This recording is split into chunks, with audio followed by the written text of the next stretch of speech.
शिवाय नमस्तुभ्यं। भगवान शिव की कृपा से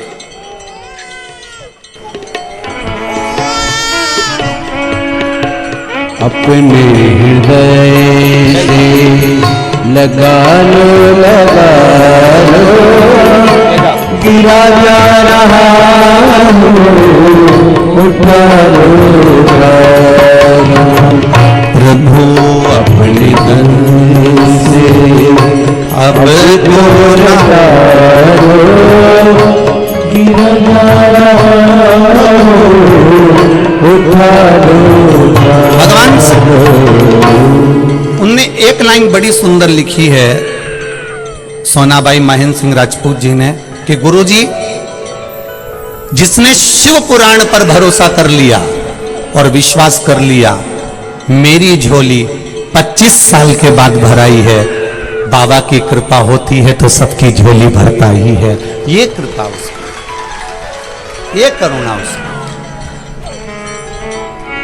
एक विश्वास रखकर, एक भरोसा रखकर, एक भरोसे की दृढ़ता में हम शिव तत्व को प्राप्त करें।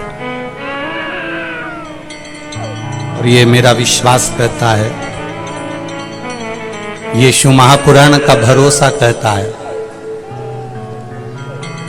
प्रसूति शिव महापुराण की कथा जितनी भी माताएं सुन रही हैं, जिनके घर में 30-30 साल तक औलाद भी नहीं हुई हो, 15 साल, 18 साल, 10 साल, 20 साल, अगर संतान का सुख भी नहीं है, तो वे विश्वास कहता है, जिसने 7 दिन की प्रसूति शिव महापुराण की कथा 7 दिन की अगर पूरी, भले मोबाइल पर सुने, चाहे टीवी पर सुने, चाहे पंडाल में सुने, कामना कर कर, झोली पसार कर अगर दिल से सुनेगी, तो ये झोली भले 30 साल क्यों ना हो गए हो तो भी वो भरेगा जरूर, ये निश्चित है। दिल से सुनो। शत्रुपा जी ने तप करा था, साधना करी थी। शत्रुपा जी ने तप साधना करने के बाद में जो संतान को जन्म दिया है, वो संतान कोई साधारण नहीं, माता प्रसूति हुई है। और वो माता प्रसूति कोई साधारण सी नहीं थी, जिन्होंने 9 वर्ष की आयु में तप साधना करी है। 9 वर्ष की आयु में माता प्रसूति ने तप साधना करी। दक्ष प्रजापति, जिन्होंने भगवान ब्रह्मा जी के हृदय से प्रकट होने के बाद में,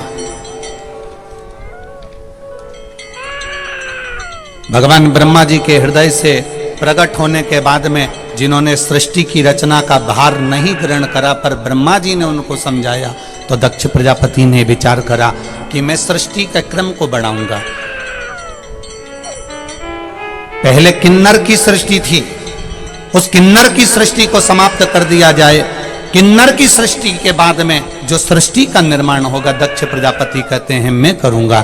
ब्रह्मा जी का कहना माना, दक्ष प्रजापति ने सृष्टि का निराकरण करने का, सृष्टि को आगे बढ़ाने का विचार कर लिया। सृष्टि को आगे जब बढ़ाया जा सकता है जब दक्ष प्रजापति का विवाह हो जाए। अब दक्ष प्रजापति विवाह करेंगे तो सृष्टि आगे बढ़ेगी, संतति आगे बढ़ेगी, वंश आगे बढ़ेगा।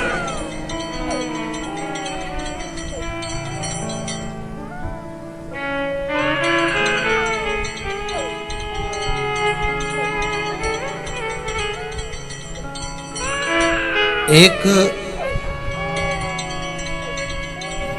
मिट्टी के पात्र, उस मिट्टी के पात्र के ऊपर एक तांबे का पात्र।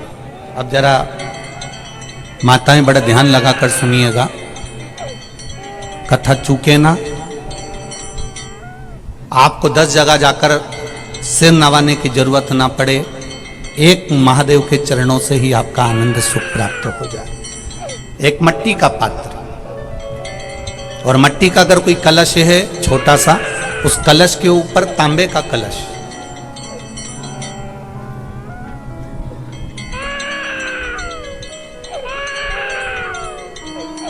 माता प्रसूति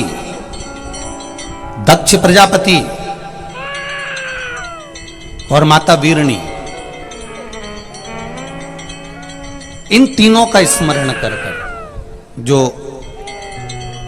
बड़ के पेड़ के नीचे जो शिवलिंग हो, बड़ के पेड़ के नीचे जो शिवलिंग विराजमान हो, चाहे वो ओटले पर हो, चाहे वो पत्थर का हो, चाहे वो सीमेंट का हो, चाहे वो कंकर का हो, चाहे वो मार्बल का हो, चाहे वो जिस भी चीज का हो, बड़ के पेड़ के नीचे जो शिवलिंग हो उसमें सीधे जब आप कलश लेकर जाएंगे तो मिट्टी का पात्र, उसके ऊपर तांबे का पात्र भरा हुआ, दोनों को एक साथ पकड़ कर ले जाएंगे। पर जब आप शिवलिंग पर दक्ष प्रजापति, प्रसूति और वीरणी, इन तीनों का नाम लेकर सीधे हाथ में मिट्टी का पात्र और उल्टे हाथ में तांबे का पात्र लेकर धीरे धीरे शिवलिंग पर जल समर्पित करेंगे और उस जल का पान उसी बट वृक्ष के नीचे दोनों पति पत्नी अगर पान कर लेते हैं और संतान की कामना कर लेते हैं तो भी मेरा महादेव संतान प्रदान करता ही करता।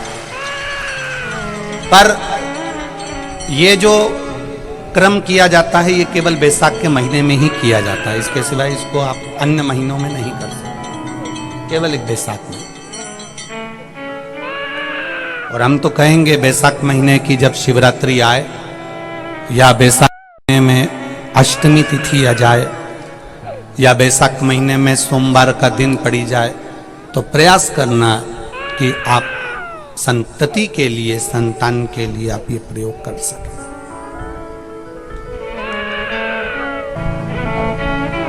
खाली न जाता कोई दर से तुम्हारे, मैं भी खड़ा हूँ नंदी बाहे पसारे। बाबा आपके चरणारविंद का रस तत्व हमें